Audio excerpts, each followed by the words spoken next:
이 시간 우리 믿음의 고백 드림으로 말씀 앞에 나가도록 하겠습니다. 하나님 나를 사랑하신다. 하나님 내 인생에 크고 비밀한 계획을 가지고 계신다. 하나님 오늘도 나와 동행하셔서 그 계획을 이루어 주신다. 아멘. 그렇게 될 줄로 믿습니다. 아멘. 사람을 가리켜 사회적 동물이라고 부릅니다. 이는 사람이 늘 관계 속에 존재한다는 사실을 가리키는 표현입니다.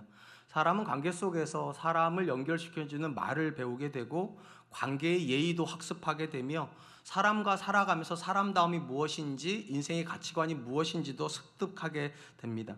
신앙도 예외는 아닙니다. 어떤 사람도 하나님을 직접 만나고 그 하나님 때문에 교회를 다니겠다 결심하는 사람은 없습니다. 모든 사람은 다 먼저 믿은 사람과 관계를 형성하다가 그 사람 때문에 하나님께 연결되거나 또는 하나님께 멀어지기 때문입니다. 우리가 아는 것처럼 누군가를 하나님께 연결시키는 사람의 특징은 예수 믿지 않는 사람들에게도 칭찬받는 삶을 살아서 아무개 엄마가 믿는 하나님이라면, 아무개 형제님이 다니는 교회라면 나도 다니고 싶다, 이렇게 해서 연결이 되는 거고, 반대적으로 먼저 믿은 사람과 연결되었다가 교회로부터 멀어지는 사람들은 믿지 않는 사람들 눈에도 인상 찌푸릴 만큼 부끄러운 삶을 살게 되면 사람들은 당신 같은 사람이 있는 하나님 난 안 믿겠다, 이런 일이 벌어지는 것입니다. 오늘 우리는 본문의 말씀을 중심으로 해서 성도가 하나님께 연결시키는 사역을 할 때 어떤 삶을 살아야 되는지에 대한 교훈을 좀 나눠보려고 합니다. 하나님은 매 7년마다 이스라엘이 행해야 될 규례에 대해서 이렇게 말씀을 주십니다. 1절로 2절입니다. 매 7년 끝에는 면제하라. 면제의 규례는 이러하니라. 그의 이웃에게 꾸어준 모든 체주는 그것을 면제하고 그의 이웃에게나 그 형제에게 독촉하지 말지니 이는 여호와를 위하여 면제를 선포하였음이니라. 우리 성경에 매 7년 끝이라고 그러면 연말을 가리키는 것으로 오해가 되는데 그런 게 아니고, 이스라엘은 1년부터 7년까지 한 단위로 묶어가지고 이 7년의 끝자락이니까 7년째가 되면 뭐를 해야 된다고 말씀하면 면제년을 선포해야 된다, 그렇게 말을 하는 것입니다. 우리 성경에 면제해야 된다라고 해서 이 부분을 크게 두 가지로 해석이 가능합니다. 첫 번째는 빚을 주었는데 이 모든 빚에 대해서 완전한 탕감을 가리킨다라고 이해도 가능하고, 또 하나는 7년째만큼은 빚에 대해서 독촉하지 말아야 된다, 이렇게 해석도 가능을 합니다. 어느 해석을 취할까는 사람마다 다를 수 있겠지만 전체적인 문장 안에서 우리가 살펴본다면 우리 성경에 면제하다라고 하는 말의 히브리적 뜻을 알 필요가 있습니다. 히브리어로 이 면제하다는 뜻은 크게 두 가지 단어로 의미를 갖습니다. 하나는 쉬게 한다, 또 하나는 묵혀둔다. 그러니까 완전히 끝낸다는 것이 아니라 잠시 보류한다는 의미를 가지고 있습니다. 그러니까 단어적으로 놓고 보면 빚을 줬다가 7년째가 될 때에는 그 빚에 대해 독촉을 잠시 보류하라고, 그러니까 한 해 동안에는 빚에 대해서 재촉하지 말아야 된다, 이렇게 해석이 가능하다는 것입니다. 만약에 이 본문을 7년째마다 모든 빚을 다 완전히 탕감해줘야 된다 그러면 어떤 사람도 빚을 쉽게 줄 수는 없을 겁니다. 예를 들면 누군가 빚을 줬는데 이 사람 외국으로 가버려요. 8년쯤은 빚이 없어져 버린다면 여러분 같으면 어떻게 하실래요? 열심히 빚을 갚으실래요? 아니면 6년째쯤 해외로 도피를 하실래요?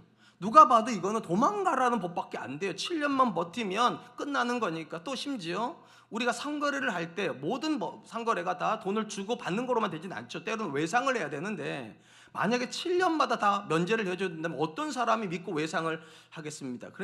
그러니까 인간관계도 유지가 어렵고 거래도 안 된다는 점에서 이 7년마다 면제라는 말은 모든 빚을 완전히 탕감해줘야 된다는 뜻이 아니라 7년째만큼은 그 빚에 대해서 재촉하지 말아야 된다, 이렇게 이해하는 것이 옳다 싶습니다.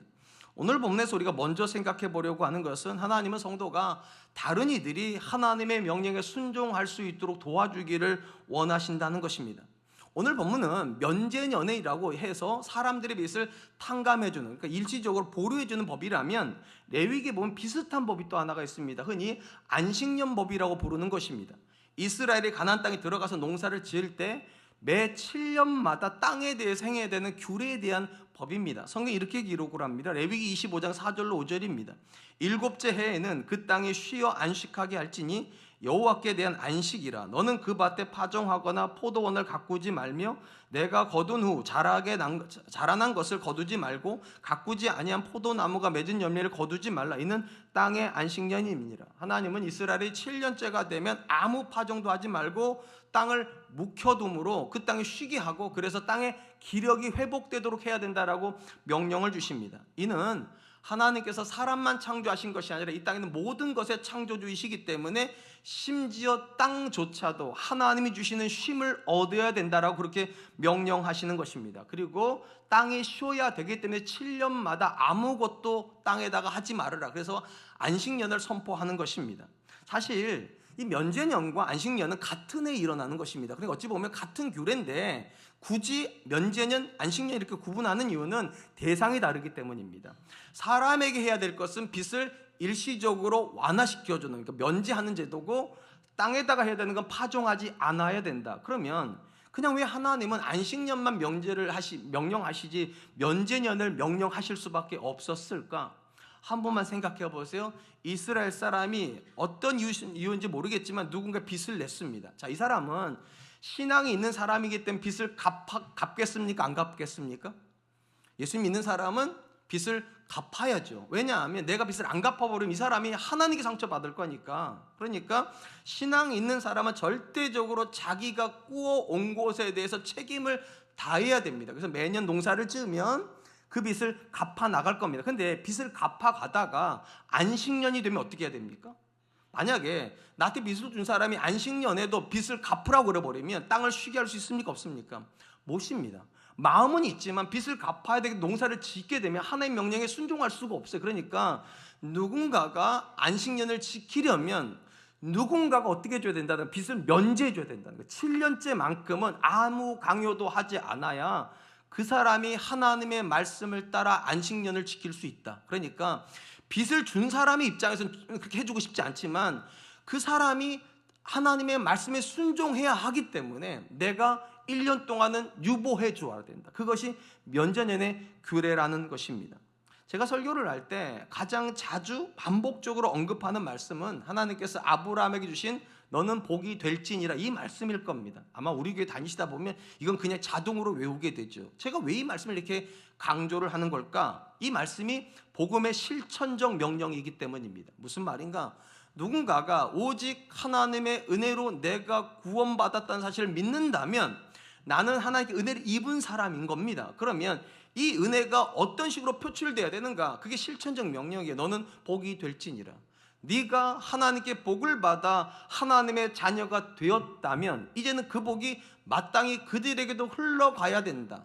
그런 의미에서 하나님께서 성도에게 복이 되라고 명령을 하시는 것입니다. 그렇다면 우리가 누군가에게 복이 된다는 건 어떤 의미일까요? 그 사람을 많이 섬기는 겁니까? 그 사람에게 많이 구워주는 겁니까? 물론 이게 다 포함이 돼요. 근데 본질적인 의미를 알려면 성경이 말하는 복이 무엇인지를 좀 알 필요가 있습니다. 무엇이 복일까? 성경은 이렇게 정의를 합니다. 시편 73편 28절 상반절입니다. 하나님께 가까이함이 내게 복이라. 그러니까 성경은 어떤 물질이 많은 상태 또는 성공한 상태 아니면 행복한 상태, 뭔가에 대해서 충만한 상태를 복이라 말하는 게 아니라 그거를 통해서 하나님께 가까워지면 복이라는 거예요. 그러니까 어떤 사람은 돈을 많이 벌어서 하나님께 가까워질 수 있어요. 그러면 이 돈이 복이 됩니다. 근데 또 어떤 사람은요, 돈을 너무 많이 벌어가지고 하나님께 못 오는 사람들이 있어요. 쓰니라고, 쓰고 다니니라고. 그러면 분명히 돈을 많이 벌었지만 하나님께 멀어지겠죠? 그럼 그것이 복입니까? 저주입니까? 설마 여러분이 그걸 저주라고 말을 못 하시나 봐요. 제가 말씀드릴게, 돈이 많아서 재수가 없으신 거예요. 하나님께 가까워질 수가 없어요. 그럼 또 반대로 말하면 어떤 사람은 고난받아가지고 하나님께 멀어지는 사람이 있어요. 내가 이러려고 하나님 믿었나, 이런 사람도 있지만 또 어떤 사람은 고난받아서 의지할 대상이 하나님밖에 없다고 해서 하나님께 가까워지는 분들이 계세요. 그러면 성경의 말이 믿어지는 거예요. 고난받음이 내게 복이라고. 고난 안 받았으면 내가 이렇게까지 하나님께 간절하지 않았을 터인데 믿고 의지할 대상이 하나님밖에 없다는 걸 고난을 통해서 경험을 했기 때문에 오히려 이 고난이 복이 되는 사람도 있습니다. 그러니까 성경이 말하는 복은 세상과 달라요. 세상은 무조건 양이 많아져야 복이라고 말하지만 성경은 가까워지는 거예요. 하나님께 가까워지면 복이 있는 겁니다. 그러면 이 관점을 복이 된다로 연정을 시켜놓고 보면 내가 누군가에게 복이 된다는 게 어떤 겁니까? 나 때문에 그 사람들이 하나님께 가까워지는 거예요. 남편 때문에 아내가 하나님께 가까워지면 이 아내는 남편에게 복이 되는 겁니다. 부모 때문에 자녀가 하나님께 가까워지면 이 부모는 자녀에게 복이 되는 겁니다. 이 본문에서 하나님께서 안식년에 왜 면제하라고 말을 하는가? 안식년을 지키려면 누군가가 도와줘야 된다는 거예요. 아무리 지키고 싶어도 가난한 사람은 스스로 힘으로 안식년을 못 지켜요. 누군가가 도와줘야 돼요. 빚을 준 사람이 7년째만큼은 나한테 안 갚아도 된다고 이 말을 해줘야 7년째 땅을 쉬게 할 수 있다. 순종할 수 있도록 도와주는 사람이 있어야 순종할 수 있다는 것입니다. 사랑하는 성도 여러분, 제가 목사이기 때문에 여러분보다 많이 가는 곳이 장례식장과 결혼식장일 겁니다. 제가 결혼식장에서 주례를 할 때 우리 신랑 신부들에게 가장 자주 들려주는 말씀이 있다면 하나님은 인생이 아니니 후회하심이 없다, 이 말을 들려드립니다. 왜 들려주는가 하면 하나님이 후회하지 않는다는 말은 하나님 실수하지 않는다는 것이고, 하나님 실수하지 않으셨다면 이 신랑에게 이 신부를 주는 게 실수 아닙니다. 이 신부에게 이 신랑을 주는 게 실수 아니니까 서로가 믿어야 돼요. 하나님이 나에게 선물을 주신 거라고, 이 남편이 나에게 선물이고 이 아내가 내게 선물이야, 이 믿음의 고백을 가지고 결혼 안으로 들어가라고. 그러면 감격스럽습니다. 근데 문제는 이게 단순한 선포적 메시지가 되면 안 된다는 거예요. 아, 내 남편이 나한테 복이구나, 내 아내가 나한테 복이구나, 그게 끝이 아니라 내가 이제 확인시켜줘야 돼요. 남편은 아내한테 내가 이 사람에게 복이라는 걸 확인시켜줘야 이 아내가 그걸 진짜로 믿을 수 있죠. 이 남편이 진짜 하나님이 내게 주신 선물이구나. 그리고 아내도 마찬가지죠. 내가 남편한테 열심으로 잘해야지만 이 남편도 확인하는 거예요. 이 아내가 내게 주신 선물이 맞구나. 제 아내가 저한테 웬만하면 잘 부탁하지 않는데 이런 부탁을 합니다. 여보, 우리 아들들이 집에 와 있으면 그때는 좀 설거지를 해주세요. 무슨 말인지 아시겠죠? 제가 평소에 설거지 잘 안 한다는 거예요. 근데 아이들이 와 있는 동안만큼은 설거지 좀 해달래. 왜냐하면 아이들이 배웠으면 좋겠다는 거예요. 서로에게 복이 된다는 게 어떤 것인지. 그러니까 우리는 어떤 존재로 살아야 되는가? 내가 원하는 삶을 사는 존재가 아니라 내 옆에 있는 사람이 복을 받았다고 느끼게끔 만들어주는 거예요. 내 남편이 어떻게 하면 복 받았다고 느끼게 할까? 내 아내가 어떻게 하면 복 받았다고 느끼게 할까? 내 자녀들이 내가 우리 엄마 아빠의 자녀로 태어났다는 게 왜 어떤 것이 복인지를 우리가 느끼게끔 해줘야 되는 거죠. 왜냐? 하나님은 실수하시지 않으셨다면서요.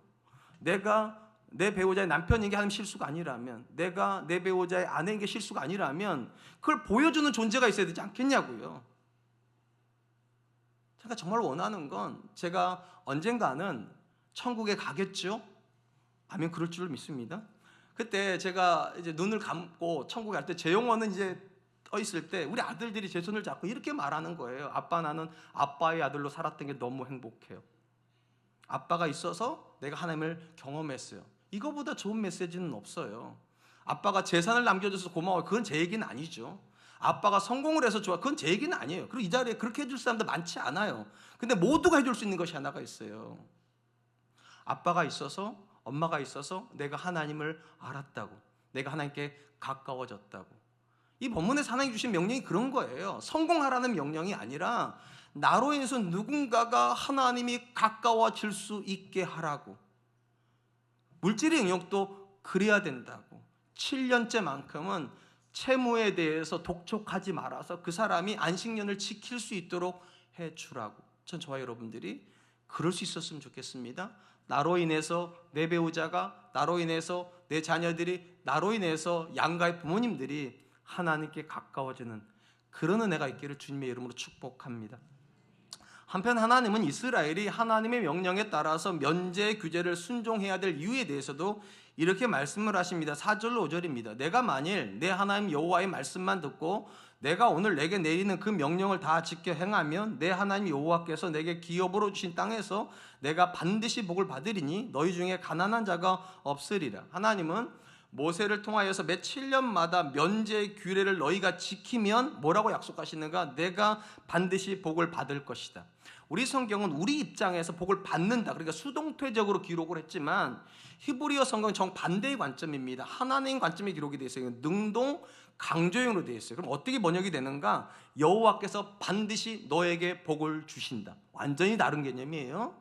이거는 하나님께서 강하게 강조하시는 거예요. 너희가 내 말을 따라 7년마다 그들로 하나님께 순종할 수 있도록 너희가 그들에게 배려를 한다면 여호와 내가 반드시 너에게 복을 준다. 우리가 본문에서 두 번째로 생각해 보려고 하는 것은 이웃을 섬기는 것은 하나님께 받는 복의 근원이 된다는 겁니다. 원리가 된다는 거예요. 사실 오늘 우리가 살펴보고 있는 이 말씀은 굉장히 부담스러운 명령이, 왜냐하면 이 명령은 지난주에 살펴봤던 11조 다음 명령이기 때문입니다. 지난주에 우리는 11조에 대한 굉장히 불편한 이야기를 했어요. 그래도 참 감사한 건 저한테 아무도 인상 쓰고 안 나가셨어요. 그건 굉장히 감사하게 생각해요. 11조가 사실은 그렇게 호락호락 명령은 아니죠. 왜냐하면 오늘날 같이 물자가 이렇게 풍성한 시대에도 11조는 쉽지 않아요. 근데 고대 사회는 가난한 시대인데 그 가난한 시대에 11조를 한다, 굉장히 힘든 선택입니다. 근데 하나님께서 매년 11조만 명령하신 것이 아니라 3년에 한 번 추가 11조까지 구제를 위해 3번 더 떼라고 말씀하셨을 때 이스라엘 사람들의 얼굴에 인상이 얼마나 구겨졌을까요? 이건 살라고 주는 명령인가 죽으라고 주는 명령인가, 아마 그런 생각이 들었을 거예요. 그런데 11조가 끝나서 이제 조금 쉴만했는데 신명기 15장 시작되자마자 또 면제하라네요. 여러분, 이게 쉬운 게 아니에요. 11조를 명령을 하신 다음에 배려를 하시는 것이 아니라 가혹하리만큼 다시 한번 명령을 하세요. 7년마다 빚을 주었던 것에 대해서 강요하지 말으라고. 아마 이 말을 듣는 순간 이 마음 한쪽에 무거운 돌덩이가 쿡 누르는 느낌을 아마 이스라엘만 받았을 것 같아요. 이것은 도무지 실천할 수 없는 명령이 아닌가. 얼마나 마음이 힘들었을까요? 선민이고 하나님의 임재를 경험하고 있더라도 당장 돈의 문제잖아요. 이게요, 생활의 문제잖아요. 그러면서 이런 생각이 안 들까요? 어떻게 저렇게 살아? 신앙 안에 나는 없는 건가? 열심히 일해가지고 하나님께 11조 드리고 그건 내가 할 수 있는데 내가 좋은 마음으로 빌려준 것조차도 내가 함부로 못 걷어온다면 내가 왜 이렇게 살아야 돼? 안 빌려주면 되지? 안 하면 되지? 얼마든지 그렇게 생각할 수 있을 것 같아요. 근데 놀라운 건 하나님이 속을 꿰뚫어 보신다는 거예요. 얼마나 힘들어할지, 얼마나 괴로워할지. 그래서 하나님 말씀하세요. 힘들겠지? 이 모든 명령대로 사는 것은 너한테 손해로 느껴지겠지? 그래서 하나님께서 능동강조로 말씀하시는 거예요. 그런데 내가 반드시 너에게 복을 줘. 너에게 손해나게 하는 것이 아니라 가장 그들을 위하는 것이 가장 너를 위하는 것이 돼. 네가 그들을 위해서 사는 삶이 절대로 너한테 손해가 되지 않아. 그래서 하나님께서 능동강조로 말씀하신다니까요. 나 여호와가 반드시 너에게 복을 준다. 그러니까 근본적으로 이 사실을 믿는 사람만 손해나는 사람을 기꺼이, 삶을 기꺼이 사는 거예요. 잠언에 보면 주변 사람들에게 긍휼을 베품으로 손해를 자처하는 사람들이 왜 복을 받는지에 대해서 이렇게 기록을 하고 있습니다. 잠언 19장 17절입니다. 가난한 자를 불쌍히 여기는 것은 여호와께 꾸어드리는 것이니 그의 선행을 그에게 갚아 주시리라. 성경에 보면 하나님께서 자기 자신을 특정 대상과 함께 묶는 모습을 보게 됩니다. 나 여호와는 고아의 하나님, 과부의 하나님, 나그네 하나님. 특이하게도 하나님께 부자의 하나님이라는 표현은 없어요. 하나님은 이상하게도 고아, 과부, 나그네, 힘없는 사람과 자신을 묶으세요. 그럼 뭐라고 말씀하시는가? 그들에게 너희가 꾸어줄 때 그들에게 꾸어주는 것이 아니고 그들에게 선행을 베푸는 것이 아니고 내게 베푸는 거라고. 내게. 그리고 그 선행은 내가 반드시 갚아준다고. 우리 이 사실을 믿는 거예요. 하나님께서 지금도 우리의 모든 삶에서 우리가 하나님 때문에 하고 있는 그 일에 대해서 하나님은 아시고 반드시 복을 주신다는 이 믿음이 있어야지만 손을 펼 수가 있죠. 그들에게 다가갈 수가 있죠. 이것은 구약만의 명령은 아닙니다. 신약에서도 똑같은 명령이 나옵니다. 히브리서 6장 10절입니다. 하나님은 불의하지 아니하사 너희 행위와 그의 이름을 위하여 나타낸 사랑으로 이미 성도를 섬긴 것과 이제도 섬기고 있는 것을 잊어버리지 아니하시느니라. 히브리 저자가 뭐라고 말을 합니까? 너희가 누군가에게 베푼 것을 뭐라고 해석하셨는가? 그의 이름을 위하여 나타낸 사랑. 무슨 말인가? 태어나기를 착하게 태어나서가 아니라 내가 하나님을 믿기 때문에 그걸 하고 있다는 거예요. 믿기 때문에. 우리 중에는요, 태어나기를 굉장히 너그럽게 태어난 분들이 계세요. 교회 다니기도 전부터 이미 모든 사람에게 아낌없이 주는 사람이 있습니다. 이 자리도 분명히 있어요. 자기 건 절대로 안 챙기고 모든 걸 항상 내어주는 사람들. 태어나기를 잘 태어나신 거예요. 근데 또 어떤 사람은요, 태어나기를 이게 속이 좁아서 그게 안 되는 분들이 계세요. 근데 그게 나쁜 게 아니죠. 왜냐하면 태어나기를 그렇게 태어난 걸 어쩌겠어요. 태어나기를 내 거 먼저 챙기도록 태어났고 누군가는 누군가를 챙겨 태어났는데 그걸 어쩌겠냐고요. 근데 진짜 중요한 건 태어난 건 그렇다 치더라도 내가 예수 그리스도를 믿고 난 삶은 어떠냐는 거예요. 나는 쪼그라든 마음으로 태어났기 때문에 여전히 쪼그라들어 살아야 됩니까? 그렇게 아니라는 거예요. 그래서 하나님께 말씀하시는 거예요. 그의 이름을 위하여 나타낸 사랑, 얼마든지 믿음이 여러분의 마음의 층에 넓혀줄 수 있다는 거예요. 나는 그런 사람이 아닌데 하나님이 그런 삶을 원하신다면 하나님 내가 베풀겠습니다. 하나님 내가 나누겠습니다. 그러면 하나님 이렇게 말씀하신다는 거예요. 마음이 좋아서 저렇게 하는 게 아니구나. 하나님 때문에 저렇게 하는 거구나. 믿음 때문에 저렇게 하는 거구나. 그러면 그 선행은 하나님이 절대로 잊어버리지 않으시겠대요. 하나님 때문에 하고 있는 그 일은 하나님이 절대로 잊어버리지 않으신다. 왜냐하면 하나님 불의하지 않으시니까. 불의하다는 말이 무엇입니까? 콩 심은데 팥 나오는 게 불의한 거예요. 아무것도 안 했는데 복 받는 게 불의한 거예요. 그런 일은 없어요. 콩을 심으면 콩을 주세요. 사랑을 심으면 사랑을 주세요. 긍휼을 심으면 긍휼을 주세요. 하나님이 보고 계시다면서 이렇게 말씀하세요. 그의 이름으로 인하여 베푼 사랑 내가 잊어버리지 않는다. 사랑하는 성도 여러분, 말라기에 보면 하나님께서 자기를 시험하라고 도발적인 명령을 주시는 부분이 있어요. 그게 11조의 명령이죠. 너희 하나님께 온전히 드려서 하나님이 하늘문을 열고 너희에게 어떻게 부으시는지 시험해 보라. 그러니까 하나님은 하나님 때문에 누군가가 무엇을 했을 때 하나님이 어떻게 갚으시는지를 경험하라고 11조를 명령을 하시는 거예요. 오늘 본문도 똑같아요. 면제년에 네가 하나님 때문에 빚에 대해서 유보를 하면 하나님이 너한테 어떻게 하는지 한번 보라고. 네가 11조를 드리고 구제를 하는 건 인간적으로는 굉장히 손해예요. 그러니까 망설여져요. 근데 하나님께 뭐라고 말씀하시는가? 그 손해 넘어서 하나님이 하시는 일을 경험하게 될 거라고. 반드시 하나님이 채워주신다. 우리가 사는 사회는요, 반드시 내가 채워지려면 누군가를 가져와야 돼요. 누군가의 것을 가져와야 돼요. 우리가 그때 파이 이론 배우잖아요. 파이는 하나밖에 없는데 내가 더 가져가려면 상대방이 조금 가져가야 되잖아요. 그죠? 오늘 처음 들어보세요. 다 알잖아요. 자, 내가 부유해지려면 그들은 적게 가져야 되고 뺏어 와야 돼요. 이게 일반적인 경제 이론인데 하나님은 경제 이론을 뒤집어 버리세요. 네가 그들에게 줘야 네가 지금까지 경험하지 못한 하나님의 복을 경험하게 된다고. 그러니까 세상은 내가 나를 도와야 된다고 말을 하지만 하나님은 하나님이 너를 도우게 하라고. 하나님이 여러분을 도우게 하라고. 하나님이 여러분의 자녀를 돕게 하라고. 어떻게 해요? 줌으로요. 펼쳐줌으로요. 안식년을 지키게 하라고. 그들이 안식년을 지킬 수 있도록 면제년에 너희가 그들에게 더 이상 재촉하지 말으라고. 그러면 하나님이 채워주시는 것을 경험하게 된다. 다시 말씀드릴게요. 태어나기를 넉넉하게 태어나서 그렇게 사는 거 아니에요. 하나님을 믿기 때문에 그렇게 사는 거예요. 내가 여유로운 마음이 있어서 그렇게 하는 게 아니에요. 하나님이 그 일을 기뻐하신다는 확신이 있어서 그 일을 하는 거고, 저는 지금도 믿습니다. 여전히 하나님은 채워주시는 하나님이십니다. 이제 마지막입니다. 하나님은 이스라엘을 향하여 가난한 이웃을 돕는 일에 인색하지 말 것을 면제년을 통해서 설명하신 다음에 그들이 결코 하지 말아야 될 일에 대해서도 이렇게 경고하십니다. 9절입니다. 삼가 너는 마음에 악한 생각을 품지 말라. 곧 이르기를 일곱째 해 면제년이 가까이 왔다 하고 내 궁핍한 형제를 악한 눈으로 바라보며 아무것도 주지 아니하면 그가 너를 여호와께 호소하리니 그것이 내게 죄가 되리라. 여러분이 이스라엘 백성으로 태어났다 생각하세요. 그리고 매 7년마다 면제를 해야 된다면 7년마다 끊어서 이렇게 간다면 여러분 생각해 뭐가 지혜일까요? 몇 년째 빌려주는 게 지혜로운 걸까요? 여러분이라면 몇 년째 빌려주실래요? 저 같으면 8년째 빌려줄래요.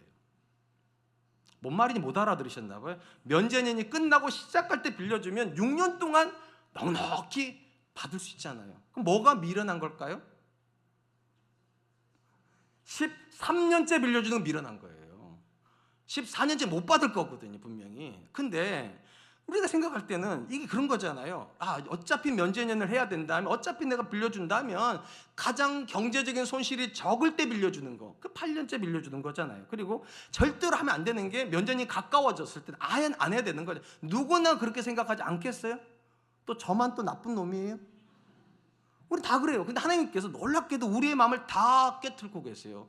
면제년이 가까이 왔다고 하여 악한 생각을 하여 그들에게 안 빌려주면 그것이 너희에게 죄가 될 거라고. 왜냐하면 그 가난한 자가 와서 이렇게 할 거라는 거. 하나님 앞에, 하나님 오늘 원중이한테 갔는데 내년에 오래요.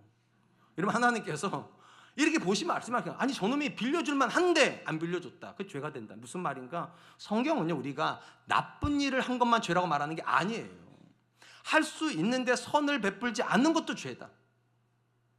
하나님께서 그것을 부르실 거니까 악한 생각을 갖지 말라고 하나님께서 당부하시는 거죠. 우리가 본문에서 마지막으로 생각해 보려고 하는 것은, 하나님께서 지혜롭다고 말하는 생각은 계산하는 생각이 아니라 긍휼의 생각입니다. 긍휼을 가지고 있는 상태가 지혜지, 계산을 해서 이렇게 하는 게 좋을까 저렇게 하는 게 좋을까, 그건 절대로 하나님께 귀하고 착한 생각은 아닙니다. 우리 성경에 면제년을 계산을 해서 빌려줄까 말까를 결정하는 것을 성경 뭐라고 되는가? 악한 생각이라고 되어 있습니다. 이 악한 생각의 정확한 뜻은요, 무가치한 이란 뜻이고 파멸이란 뜻을 가지고 있습니다. 그러니까 우리 생각에는 안식년을 기점으로 해가지고 8년째 빌려주는 게 굉장히 지혜로운 행동인데, 하나님께 이런 생각들이 무가치한 생각이래요. 심지어 나를 파멸로 끌고 가는 나쁜 생각이라고 말씀하세요. 그럼 왜 이게 무가치하고 왜 이게 파멸적 생각인가? 이런 생각들은 하나님께서 우리에게 기대하시는 삶을 완전히 망가뜨리기 때문입니다. 하나님 우리에게 기대하시는 삶이 뭐였습니까? 복이 되는 거였습니다. 여러분, 복이 되려면 계산해야 됩니까? 긍휼히 여겨야 됩니까? 긍휼히 여겨야 돼요. 복이 되려고 하는 사람은요, 나 때문에 누군가 하나님 가까워지려고 그러면 철저하게 긍휼해야 돼요. 내가 무엇을 양보해 줘야 될까? 내가 무엇을 주장하면 안 될까 생각을 해야지, 계산을 해가지고 내가 무엇을 뺏어올까 생각을 하면 하나님 안 가까워져요. 그럼 언제 계산하게 됩니까? 더 부자 되고 싶을 때. 더 부자 되고 싶을 때는 계산하는 거예요. 내가 어떻게 해야 더 많이 가져갈 수 있을까? 그러니까 어찌 보면 계산하는 마음이 들어오는 순간 우리는 반대 방향으로 가는 거예요. 반대 방향. 이 방향으로 가야 되는데, 복이 되는 방향으로 가야 되는데 반대 방향으로 가기 때문에 이건 무가치하기도 하고 존재의 파멸을 가져오는 거죠. 이 방향이 익숙한 사람은 이쪽으로 못 갑니다. 절대로. 매일같이 계산할 거, 매일같이요. 그렇다면 궁금한 건 이겁니다. 왜 그렇게 하나님은 가난한 사람들, 연약한 사람들에게 긍휼의 마음을 가지기를 그렇게도 원하시는가? 왜 그렇게 그 명령을 자주 주실까? 하나님께서 이렇게 말씀을 주세요. 신명기 15장 11절입니다. 땅에는 언제든지 가난한 자가 그치지 아니하겠으므로 내가 내게 명령하여 이르노니 너는 반드시 내 땅 안에 내 형제 중 곤란한 자와 궁핍한 자에게 내 손을 펼치니라. 하나님께 뭐라 말씀하시는가? 너가 사는 주변에, 너의 관계 안에 가난한 자가 절대로 끊어지지 않는다. 그렇기 때문에 그 가난한 자가 살게 하기 위해서 네가 그들에게 손을 펼쳐야 된다. 여기서 우리가 생각해 봐야 될 굉장히 중요한 내용이 하나가 있습니다. 우리가 일반적으로 하나님의 성품에 대한 이야기를 할 때, 하나님의 속성에 대한 이야기를 할 때 가장 자주 언급하는 속성이 무엇입니까? 하나는 사랑의 속성이, 하나님은 사랑이시라. 또 하나의 속성이 뭡니까? 하나님은 공의의 하나님입니다. 그래서 사랑과 공의가 하나님을 가장 근본적으로 설명해 주는 개념이 됩니다. 그러면 공의의 뜻은 무엇입니까? 뭐가 공의예요?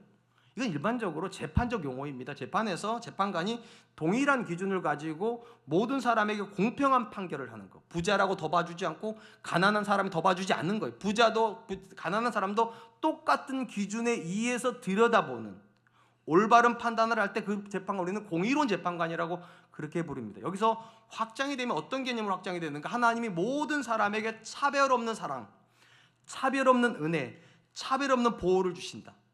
그래서 하나님은 공의의 하나님이시다. 믿으십니까? 아멘은 하셨는데 이게 솔직하게 동의가 되는 분은 별로 없어요. 진짜로 여러분 하나님이 공의롭다고 믿으세요? 믿고 싶으신 거겠죠.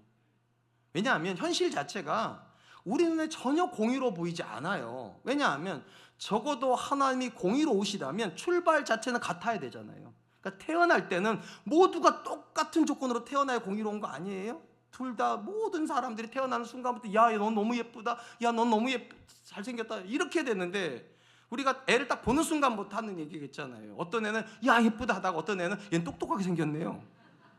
왜 그렇게 하냐고. 왜? 이거 왜 애둘러서 말을 해야 되냐고. 이게 태어날 때 이미 차별이 있어요. 외모적 차별이 있고요. 심지어 어떤 애는 태어나는 순간 이미 180cm가 보장된 애가 있어요. 어떤 애는 아무리 성장주사를 맞아도 170도 안 가는 애가 있어요. 유전적 한계가 이미 태어날 때부터 차별이에요, 이게. 심지어 어떤 사람은 태어날 때부터 평생 일하지 않아도 될 돈을 할아버지가 저축해놓고 계신 집에 태어나요. 어떤 애는 태어나자마자 아버지 빚까지 떠안고 와요. 그럼 이게 공의로운 거예요? 저만 막 흥분하는 거예요? 어찌 보면 분명 우리는 하나님이 공의롭다고 믿는데 사실 현실 앞에 서게 되면 전혀 공의롭지가 않아. 왜 이렇게 차별이 많을까요? 이게 하나님 때문이냐는 거예요? 죄송하지만 하나님 때문이 아니에요. 우리 때문입니다. 나 때문이에요. 내가 죄인이기 때문이죠. 죄인의 특징이 무엇입니까? 이기적이라는 거예요. 철저하게 자기중심적으로 삽니다. 그러니까 계속 차별이죠. 조금 웃긴 소리 해드릴까요? 여러분, 키 크신 분들은 왜 이렇게 키 큰 사람하고는 결혼을 해요? 좀 작은 사람 결혼해서 좀 이게 공평해지면 얼마나 좋아요. 근데 키 큰 사람은 죽어라 키 큰 사람하고는 결혼을 해요. 똑똑한 사람들, 아니 조금 평범한 사람도 결혼해주면 안 돼요? 또 왜 그렇게 또 학벌 높은 사람끼리 결혼을 하냐고요. 머리가 돌지를 않아요. 다 똑똑한 사람 계속 똑똑해지고. 부자들은 또 왜 그렇게 부자들하고만 결혼을 해요? 이게 다 인간의 사악한 생각 아닙니까?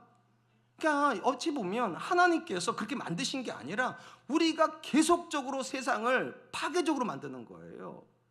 차별이 극심화되고 우리 안에서 불공정은 상식처럼 여겨지고 불평등하고 불의하고 다 사람이 만드는 거예요. 그리고 오늘 주신 명령은 이 불공정한 세상, 차별이 많은 세상 속에서 성도가 어떻게 살아야 되는가? 그 하나님의 공의를 실천하면서 살으라고.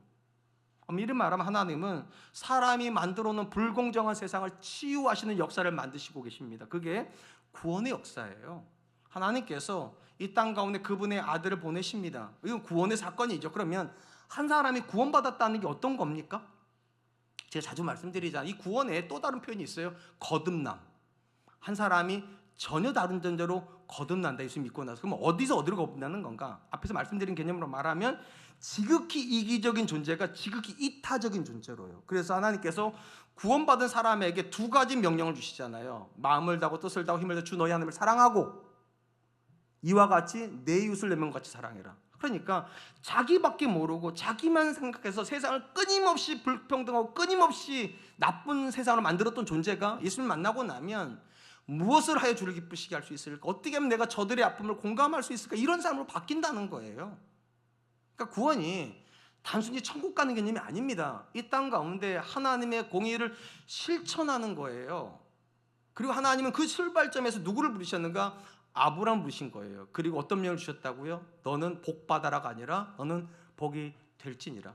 모든 사람이 자기만 복 받으려고 키 큰 사람은 키 큰 사람끼리, 잘생긴 사람은 잘생긴 사람끼리, 죄송해요. 키 작은 사람은 키 작은 사람끼리, 가난한 사람은 가난한 사람끼리 그렇게 하지 말고 어떻게 사는 것이 복이 되는 삶인가 살아보면 거기 안에 하나님의 공의가 펼쳐지기 시작합니다.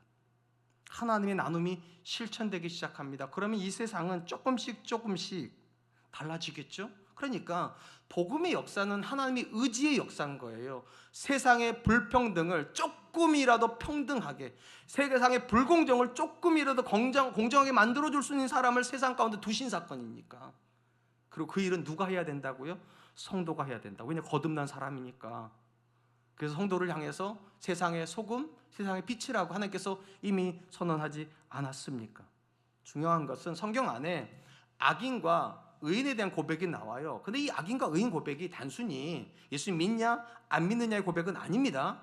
그것도 포함하고 있지만 이 안에 경제적인 개념도 같이 들어가 있어요. 성경 안에 악인은 어떤 사람들입니까? 움켜쥐는 사람들이요. 성경 의인은 어떤 사람들입니까? 손을 펴는 사람들입니다.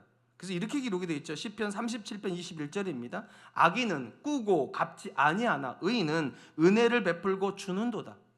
의인은 교회를 다니는 게 아니라, 의인은 성경을 많이 읽는 개념이 아니라 그 교회를 다니고 그 은혜를 받아서 어떻게 사느냐의 개념이라는 거예요. 어떻게 산다고? 은혜를 베풀고 주는도다. 이 사람이 세상을 고치는 사람입니다. 이 사람이 관계를 고치는 사람입니다. 이 사람이 우리가 사는 세상을 공평하고 공정하고 공의롭게 만드는 사람인 것입니다. 사랑하는 성도 여러분, 성경은 예수님께서 이 땅에 오셔서 하나님 나라를 선포했다라고 말을 합니다. 사실은 성경이 이미 천국의 개념이 있는데 예수님이 이 땅에 오셔서 하나님 나라를 선포했대요. 그러면 성경이 말한 하나님 나라는 어떤 나라입니까?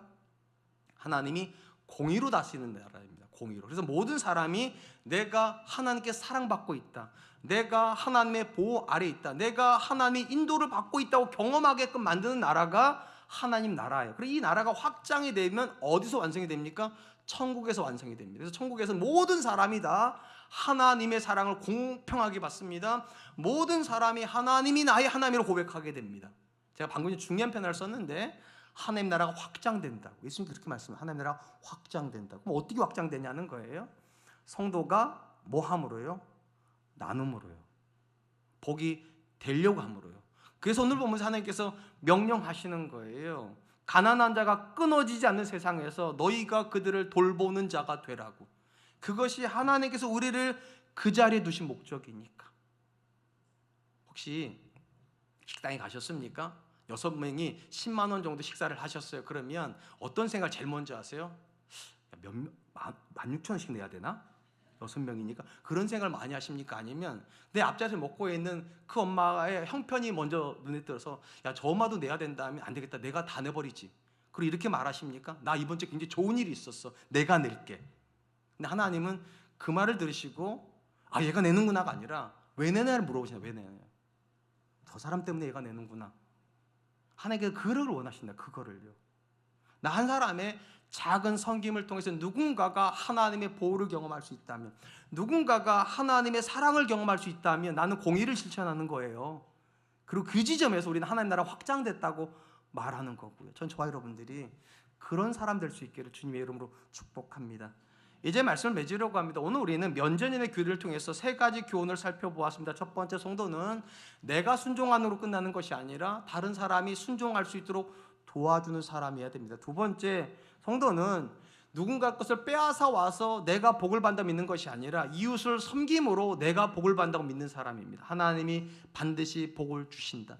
마지막 3번째, 성도에게 지혜의 마음은 어떤 마음입니까? 계산하는 마음이 아니라 긍휼의 마음입니다. 어떻게 해야 저 사람이 조금이라도 하나님께 가까워질 수 있을까? 어떻게 해야 이 사람들이 조금이라도 하나님의 사랑을 더 느낄 수 있을까? 이 고민을 해주는 사람, 하나님의 마음이 있는 사람이고 이 사람을 통해서 하나님 영광 받으실 줄로 믿습니다. 저는 저와 여러분들이 그럴 수 있기를 주님의 이름으로 축복합니다. 이 시간 3가지를 위해서 같이 기도하죠. 첫 번째, 하나님, 내가 다른 이들이 순종할 수 있도록 도와주는 사람 될 수 있도록 주님 도와주십시오.